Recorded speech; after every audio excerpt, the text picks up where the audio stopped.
Good Day Austin. It started with the whisper. Okay, first visit of 2016 with etiquette expert Diane Gottsman. Always so happy to have you in here, Diane. And today we're talking about how to wrap up a conversation, maybe at a sort of professional mixer or any other event gathering where you need to, for lack of a better term, work the room and talk to a bunch of different people. That's right, networking. It's time, 2016, we have to get out there and start building our brand. So this is a good time to talk about it. So you want to talk to a bunch of different people, but then there's kind of a right way to end that interaction. Yes, you know, ending a conversation does not mean that you're rejecting someone. So I think that's first and foremost. So we don't have to feel bad because we have to move on. Okay, so we've got some tips here. Be fully present as you're wrapping up the conversation. I think that might be the first tip up there. So the first hello is preparing you for your exit, because while you're talking, you need to make sure that you're listening to what that other person has to say. So Dave, if you're telling me about your saving the whale adventures, I want to be able that's the first thing I tell everybody about. All the time. Yeah. I want to be able to say that was really interesting, and I so appreciate you sharing those flyers with me. And you know, I'm gonna excuse myself, but thanks so much.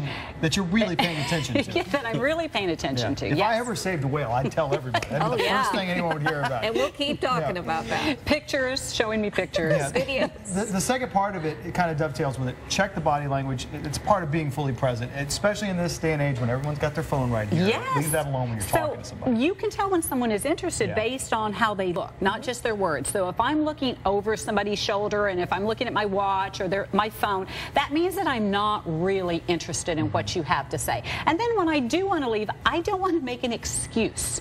For example, Tanya, it was great talking to you, but I'm going to go get something to eat, because you're going to say, well, listen, I'll go with you. So now I've still got you.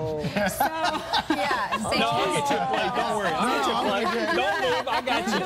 I got you covered. Stage 5 clinger. Oh, wow. So, you know, I think that it's important just to own it. You're there at a networking event to mix and mingle, so you should be spending about 3 to 5 minutes with each person. You don't have to stay there very long. And so you just say, you know, if you'll excuse me, I'm going to, you can say I'm going to go grab something to drink, but if they want to go, say, you know, go ahead, and then if you stop along the way, that's fine too. Or you don't. Okay. Oh, you said, I'm sorry, Diane, if you do say you're going to get a drink, you better go get a drink. Go get a drink. They'll see you if you just go right over to somebody else. What about going to the bathroom? Does that work a little bit better? I got to Go with you. They might come with you. Girls especially, because they have a connection there. And so you shouldn't be, and you're right, you know, women know each other and they kind of go with each other. And that is one of the tips that's not on there that we need to talk about. Don't stick with the person that you go with or that you know the best. You want to separate and meet new people. You don't care about the people you already know. That's not really furthering you. You do care, but you don't care professionally. You want to get to know different people and make new contacts. Well, and you hope that at an event like that, everyone else is of the same mindset as well. And frankly, if someone's trying to break away from you, you might be the person who's still talking and the other person needs to get away. That's right. You need to know what everyone's there to do. So one of our tips is let that other person off the hook. Okay. So if, you know, you can say, oh, here I am going on and on about those whales again. Talking about the whales. So I'm just going to go ahead and let you mix and mingle. There's a few people that I want to speak to. I haven't seen Jack or Jill since the holiday. And, you know, so yes, because everyone wants to know about those whales. Yeah, well, there's a lot to say. I'll go back to one more thing about the being distracted, though. So many people with their phones now, it's almost like you have to be consciously, like, it's a habit. Sometimes I could pick that up before I even know what I'm doing sometimes now. Yes. So you really need to be conscious to be present. Put it away. Yeah. Do not hold your phone. Don't put it on vibrate, because you can hear it. And then, I mean, you can feel it. And then you want to open your jacket and look, or we want to go to our purse and take it out and see who's calling. And you know, the watches, the Apple watches. The Apples. Oh, you know, look at the it's time. so tempting. Yes, and and I'm going to answer that. You know, you're talking to your phone like 007. How many whales are in trouble? I'll be right there. I'll be right there. Oh, you need my help? Okay. So get rid of your technology, get rid of any distractions so you can pay attention to the person in front of you. Yeah, and like you said, don't be lazy. You just touched on that. Don't hang around with just one person.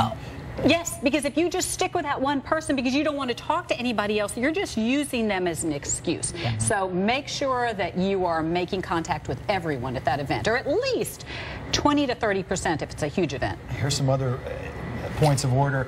Be blunt. I'm going to skip to the bottom here real fast. Be blunt with the long-winded talkers. You know, Zach, Zach, but blunt. I love chatting with you, but I'm going to excuse myself because there's a few other people I want to talk to. Yeah. So, you know, Just be blunt honest. in a polite way, Or not I in gotta a go to the bathroom. Yeah, not you're boring because I want to talk about whales more.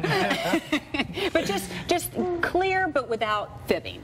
Be polite. Okay, now we're going reverse order on that board. Expand the circle. You were doing that a little bit. Kind of that's part of the networking. Hey, do you know Zach? You know, kind of introducing in a group. I know that you have a common interest with someone else, and I can even say, you know, I have a couple of people I think you'd be interested in meeting. So you can take them and make that introduction, and then you're free to continue to mix and mingle or stick around for a little bit longer. And then finally, at the top, if you say you are going to go get a plate, you better go get a plate. If you say, hey, give me your card so I can call you, you better really mean that. That's right. And if you want them to call you, and you don't think they will, when they say, let's have lunch, you say, great, would you like to do it next week? Okay. Oh. Yeah. Ooh. We might as well put them on the spot. If they're saying, let's go, that's let's right. go. And not everyone is... Can I just say, let me check my calendar? Check my watch. Well, you don't have to go if you don't want to go. No.